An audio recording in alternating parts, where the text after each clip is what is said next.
Well, anxiety is a growing problem right now. I know I'm experiencing it myself.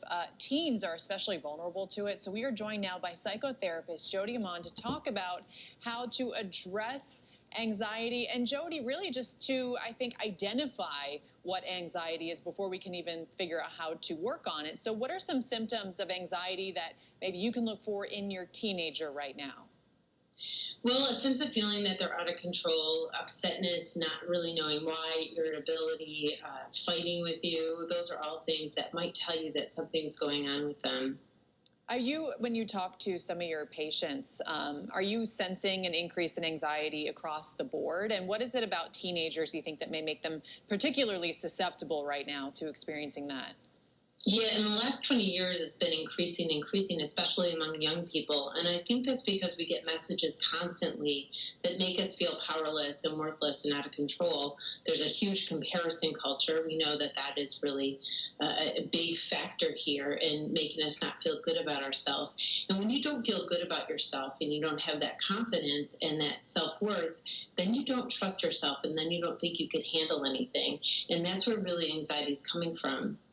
And as we see now, there's so much uncertainty in the world today. Right. So yes, so the people that I've been working with, and young people, are really struggling. They have nothing to look forward to. They don't have much of a sense of purpose because they're not involved in the activities they're usually doing. Mm-hmm. And so it's been a difficult time right now. What are maybe 3 things that you can tell parents or teenager who may be listening, 3 steps that they can take to help maybe ease some of that anxiety right now? Well, first of all, you have to believe that this is temporary, that you don't have to stay this way and you could get better. So that's number 1. Number 2 is bring some creativity in your life, because that develops the prefrontal cortex, and it's going to decrease anxiety and depression. It's going to give you a sense of purpose and fill your mind with something to do. Mm-hmm. And the third thing is take some kind of action. I guess that goes with number 2. But when we take action, then we release the GABA hormone in our mind, and that decreases the adrenaline. So that immediately that's what's going to help you calm down. No, what's interesting, Jodi, is I was listening to a podcast the other day, and they said, one of the hardest things about all of this, perhaps, is not just what's happening because, our relatives and our ancestors survived World War I and World War II. Like, why are we complaining? But I said humans are meant to be in action. They're meant to work for something. They're meant to move forward. So when we're told, hey, stay put, don't do anything, it kind of goes against our nature. And that can be, I think, some of the most anxiety you experience of all, right?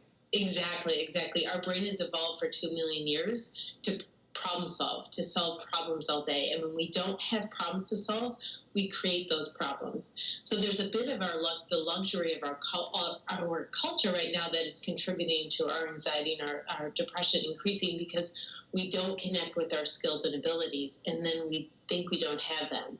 We really do have them. We have them, and our young people, they're so talented and they're so able. It's just that they're not seeing it. And so it's up to us. And, I might have a book coming out for teenagers, and that's what I do in this book, is I just let them know that they have those abilities. Yeah, so it's not medication, that's the instant, not that there's something wrong with that, but that's the instant answer, maybe some activity. It's my dad always said, if you guys are bored, clean the house. Yeah. He's like, let me know how bored you are then. I'll give you something to do, right? Exactly. The good old adage of a parent. And even honestly, I tell myself that if I'm sitting around and I feel anxious just watching TV, which is when I tend to feel the most anxious, or scrolling through my phone, I think is a big trigger for people. I put it down, I turn the TV off, and I just get busy around the house, and it makes a world of difference. The best thing you can do, because you have something you have control over. Right.